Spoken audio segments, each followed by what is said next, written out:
It is October 1st, the launch of my first video, and I'm super excited. I hope that you are too. But before we get started, I just want to remind you to subscribe and also turn on your notifications so that you'll get a every time that I post a video. Now, without further ado, let's get started.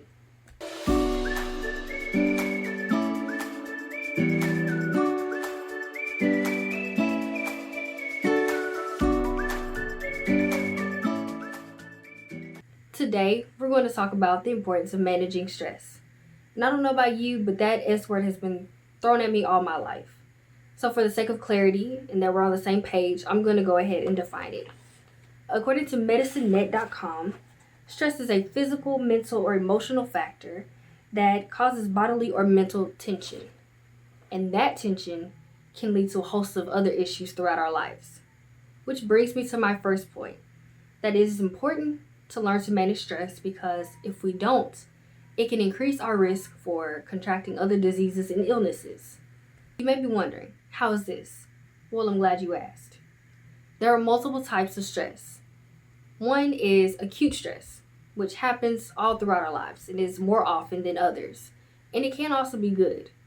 Examples of this is when we're talking to our crush or taking a test, or when we hear those dreaded words, we need to talk. What happens is our HPA axis releases cortisol into our bloodstream. Our brain receives more oxygen, our heart starts beating faster, and we start sweating. But once that situation is over with, our body is usually able to return back to normal. Chronic stress, on the other hand, is reoccurring stress that is usually more severe. Some examples of this is living with financial struggles, working in a stressful environment, or even caring for someone that requires a lot of work, like an elderly parent with dementia or a child with special needs. The same thing essentially happens.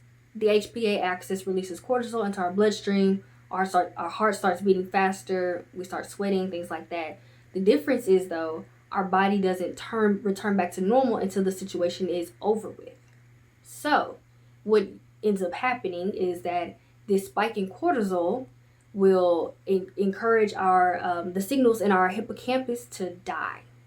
Not only that, but it stops the HPA axis from occurring, which decreases our ability to manage stress.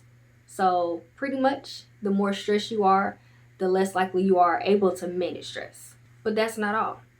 This spike in cortisol damages your synaptic connections in your brain, which damages your ability to learn, to concentrate, to remember things, and even to make good judgment. And although when you're stressed, your white blood cells increase, when you are in stressful situations for a long period of time, your body becomes somewhat adjusted to this spike and is now not receptive, which makes you more susceptible to getting sick, to catching the flu, to just getting a regular cold, and possibly even to heart attacks, strokes, depression, and possibly even cancer.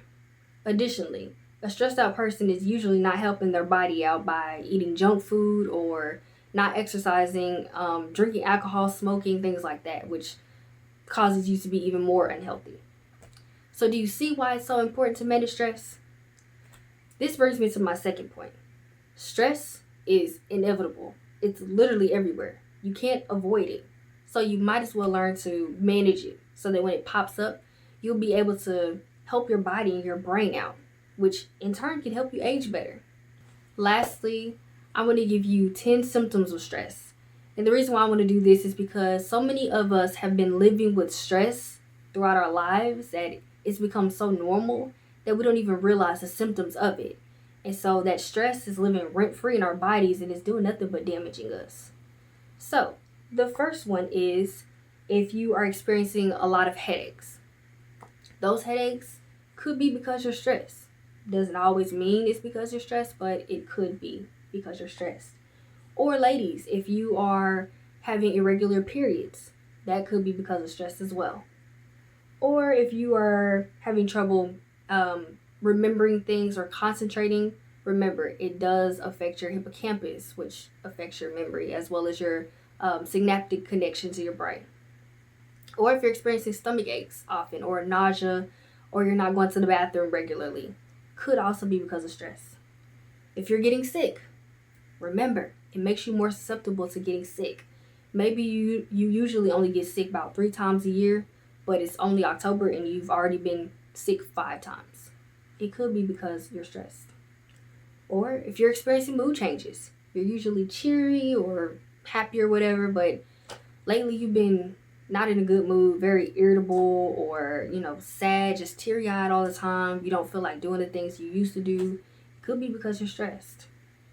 Or if you're fatigued and you're just drained, mentally drained, physically drained, doesn't feel like you can get enough sleep, or you can't sleep, could be because you're stressed.